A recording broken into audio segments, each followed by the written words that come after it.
Well, today I'm joined by Randall Jenicky, who is Head of Australian Equities and Portfolio Manager at T. Rowe Price. Randall, along with his team, are the ones responsible for deciding which stocks go into the direct portion of the SMA for MIQ. Randall, it's been a pretty busy quarter as usual, and obviously we're filming this from home, so in different circumstances, but how did you find the Australian equity market last quarter? Thanks, Jono. Look, it's been a fascinating quarter. So the first thing to note is that equity market performance was very strong. So for the Australian equity market, total returns were more than 8%. And that, I think, really reflected a few things. One was the expectation we're going to have strong earnings growth on the back of reopening and the economy continuing to be quite robust. So I think that was a key driver behind a lot of the market moves. We did see rotation continue, certainly at the start of the quarter. And so we've been in this value market really since the fourth quarter of 2020. And we saw that drive performance, particularly into May and also into April. But then markets shifted.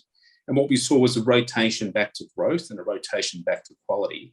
And that coincided with a steep decline in bond yields towards the end of the quarter in particular, as the market started to become a bit nervous that, we're past the peak in growth, we're past the peak in inflation, and the Delta variant spreading also started to play a role. So, the most notable things were very strong market performance, but this change in leadership, particularly in June, back to quality and back to growth.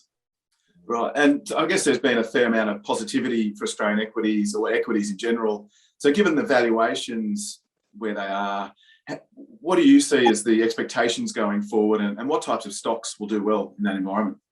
Look, I think expectations have been quite high, probably for the last 6 to 9 months, that we're going to be in this period of really strong earnings growth. And I think that's right. So we will see at the upcoming reporting season in August some really strong earnings numbers, particularly because the comparisons versus the pandemic affected 2020 period are just going to be a very easy comp. And then into 2022, whilst earnings growth, I think, was also forecast as slow, was meant to be quite robust.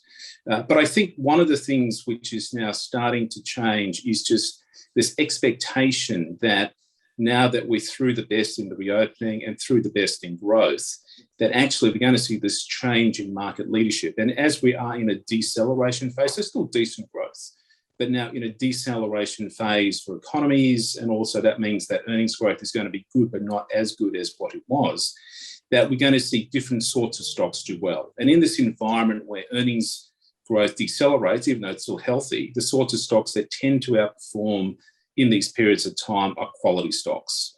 So, they have been the stocks that started to lead the market towards the end of the quarter. And I think that they're going to be the sorts of stocks that are going to continue to do well throughout the rest of 2021 and into 2022.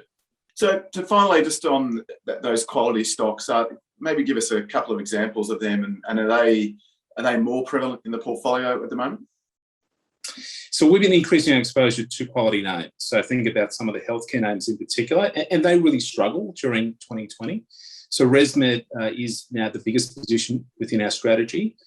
We've been taking that position high now for the last 3 to 4 months. I would also highlight a stock like Goodman Group, car sales, those sorts of stocks where they've got very reliable, dependable earnings streams, very high returning businesses, and also businesses where the cash generation is very, very strong. So they're kind of 3 examples of stocks, and all those stocks we've added to the portfolio or taken higher.